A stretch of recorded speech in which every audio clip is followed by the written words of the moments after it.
retrouvez sur PPACI TV, c'est l'heure du journal. Mesdames et messieurs, bonsoir.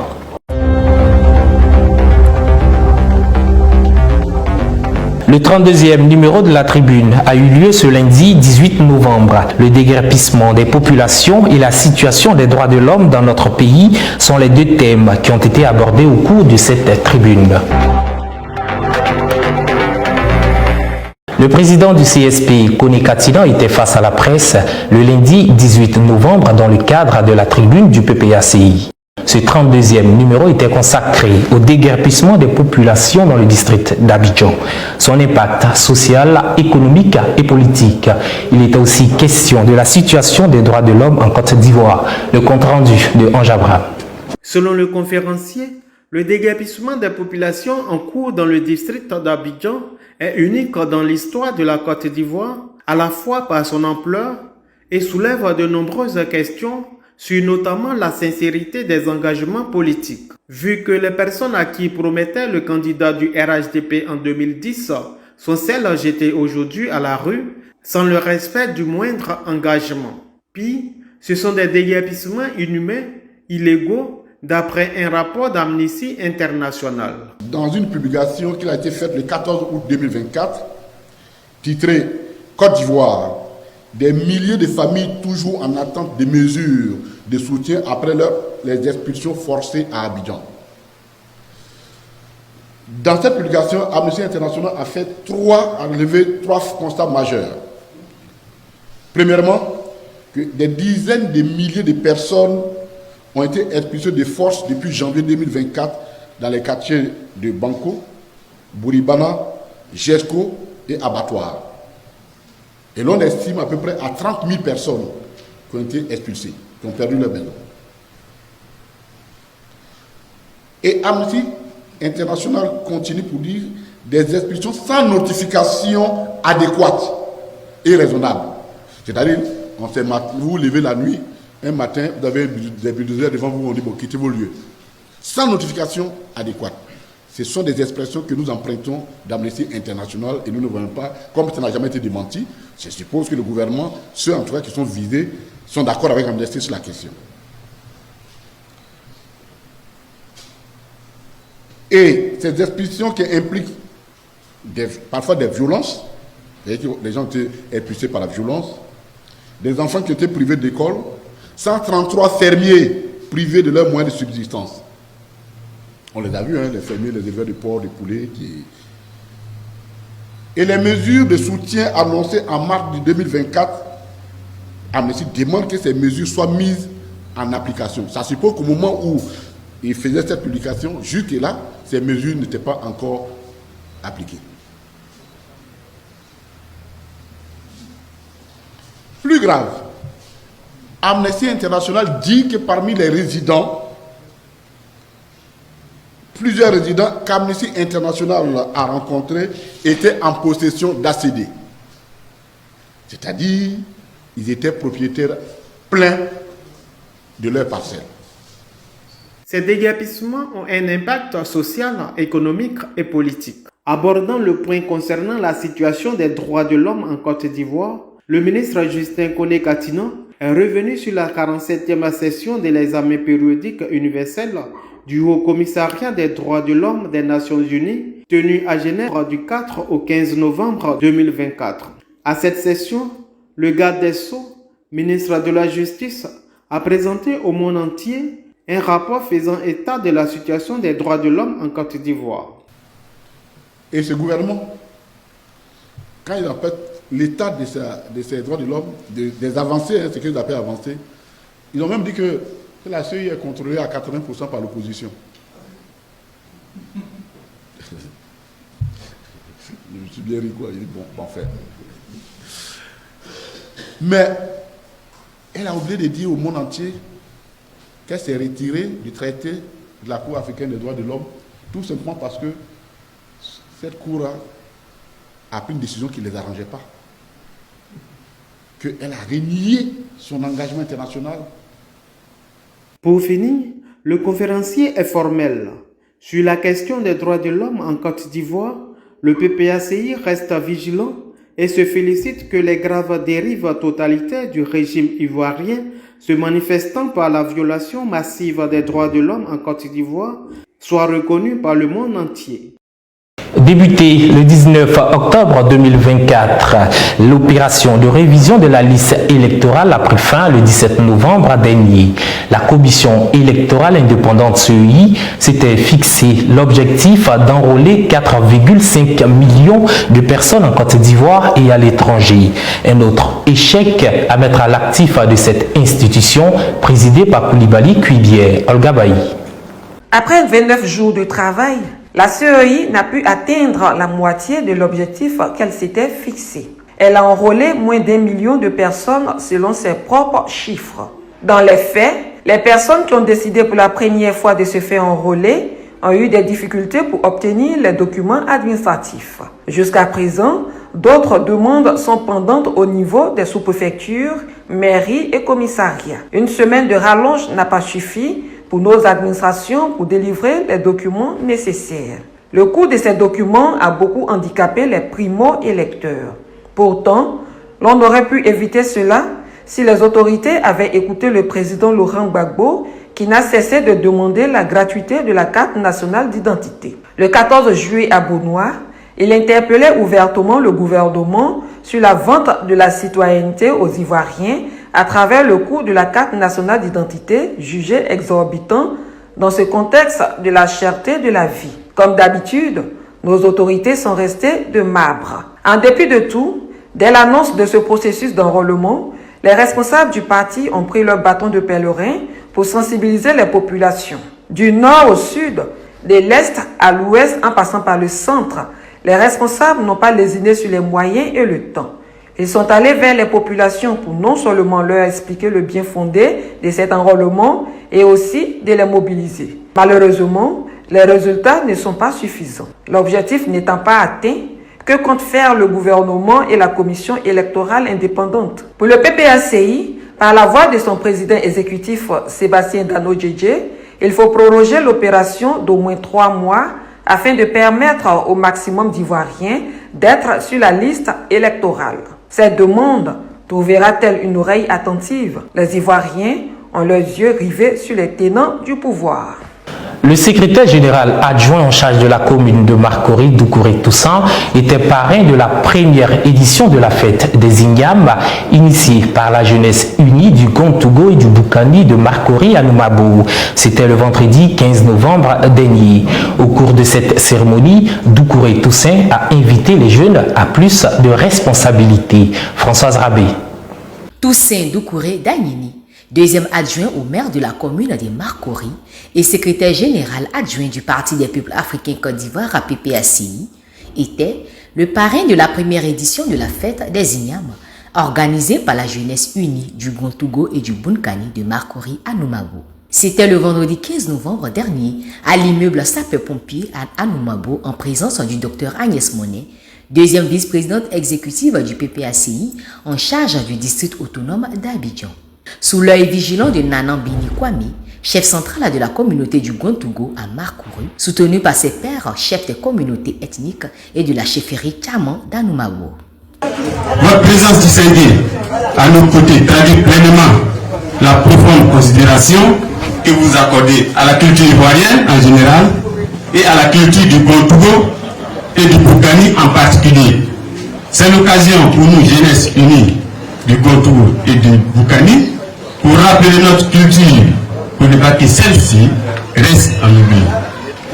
Il est à noter que cette jeunesse continuera toujours à conserver la tradition que nos parents nous ont léguée. C'est là de génération en génération. Aussi, nous rappelons certains jeunes qui ont perdu quelques repères de se joindre à nous. Pourquoi la fête des Inyam? L'historique et la symbolique de cette fête ont été dites par Nanan Kwame Bini, chef central des Brons à Marcory. Les Abrons ont eu des conflits successifs avec leurs frères Achanti qui les ont trouvés à Koumassi. Et il est arrivé à un moment où les Brons étaient, on appelle Abrons, les Brons étaient las de ces guerres. Ils ont donc décidé de quitter leur propre terre pour l'abandonner à l'envahisseur. C'est au cours de l'exode des jumeaux ont prédit au roi. Nana Koso, Kofi Solo devenu Kofi Koso. Et ensuite, le colon viendra écrire Kosonou. Que Dieu va permettre de découvrir ce tubercule qu'on va appeler l'Ignam pour sauver le peuple en danger. Et au cours de l'exode, effectivement, le chasseur du roi est allé découvrir l'Ignam. Quand il a vu, il est venu signaler d'abord à un de ses grands notables, conseillers du roi. Il a demandé à tester. Le roi a refusé pendant 7 fois. 6 fois, c'est la 7e parce qu'il avait peur de perdre son meilleur conseiller et son citoyen. À la 7e étape, le roi a accepté. Il a demandé ce qu'il fallait pour consommer. C'était un cabri avec son poulet, bien sûr l'igname et puis sa boisson. Lorsqu'il a consommé l'igname, on a attendu 11 jours. Il n'est pas mort. Le roi a demandé donc à son peuple que comme il n'est pas mort, ça veut dire que Dieu est venu sauver mon peuple. Le 12e jour, je laisse mon peuple consommer l'igname. Le maire Toussaint Doucouré s'est dit honoré par le peuple du Grand-Togo et du Bunkani, à qui il a exprimé toute sa joie de prendre part à cette célébration qui participe à l'émulation de la culture ivoirienne et celle des régions en particulier, comme l'a toujours soutenu le président de son parti, son Excellence le président Laurent Gbagbo. La célébration de la fête des Ignames est pour nous un creuset important de perpétuer nos us et coutumes pour permettre à la nouvelle génération et à la génération future de connaître l'histoire de leur pays, l'histoire des Africains. Et le président Laurent Gbagbo a toujours invité la jeunesse à se tourner résolument vers la culture et la tradition africaine. Nous estimons que la connaissance de notre culture est un élément important qui concourt à l'indépendance de nos jeunes dans un monde de brassage culturel. Jeunes du Zaza et du Bunkani, nous voulons compter sur vous pour les faire connaître et les faire promouvoir. Cette cérémonie riche en culture a été ponctuée de chants et de danses du terroir avec la compagnie Touani au Frititi sous l'œil vigilant de Nanambini Kwame. Notons que la fête de l'Ignama est célébrée dans tout le groupe à Akan, mais ce sont les Brons de Yende à Tanda qui sont les dépositaires de cette tradition et donc les premiers à donner le top départ de la célébration de la fête des Ignama partout en Côte d'Ivoire. À Adjamé, le Conseil des cadres Tchaman sensibilise contre le cancer du sein et du col de l'utérus. Le faisant, les cadres Tchaman veulent sauver la vie des femmes parfois privées de soins. Sylvain Lobo. C'est une belle initiative, mais elle soulève une question cruciale. Pourquoi en 2024, dans un pays en pleine croissance, ces journées de dépistage restent-elles encore nécessaires? Les cancers du sein et du col de l'utérus figurent en tête des causes de mortalité chez les femmes ivoiriennes. Pour lutter contre ce fléau, il faut avant tout une détection précoce. On parle de chiffres annuels, c'est 67 000 décès pour le cancer du sein et 70 000 pour le cancer du col de l'utérus. C'est énorme et malheureusement on va parler de réalité parce que les faits sont là, les chiffres sont là, à nous de les endiguer. Pourquoi on fait de la prévention?